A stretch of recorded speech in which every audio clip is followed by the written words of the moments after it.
Kamusta mga kaistorya? Isang makasaysayang biyahe na naman po ang ating gagawin ngayong araw. Marahil ay marami na sa atin na nakapunta na sa Intramuros dito sa lungsod ng Maynila. Pero alam nyo ba na may isang lugar dito sa Intramuros ang may malagim na kwento ng kasaysayan? Ito ay ang dungeon na makikita dito sa may Fort Santiago. Ito ay ginamit bilang taguan ng mga bala at pulbura ng mga Kastila noong panahong kanilang pananakop dito sa Pilipinas. At noong sumiklab naman ng World War II, ginamit naman ito ng mga Hapon upang gawing kulungan o bilangguan ng mga Pilipino sundalo at Amerikano. Kabilang na din ang ilang mga sibilyan. At noong matapos ang World War II, sa kasagsagan ng clearing operation sa Maynila, natagpuan dito ang daan-daang mga bangkay na karamihan ay naaagnas na.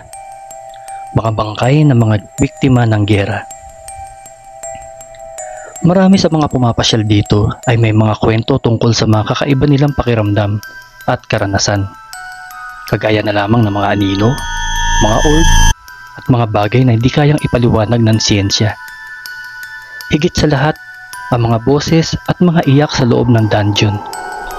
Mga boses na magpasa hanggang ngayon ay humihingi ng katarungan. Katarungan na gusto nilang makamtan kahit na sila ay nasa kabilang buhay na.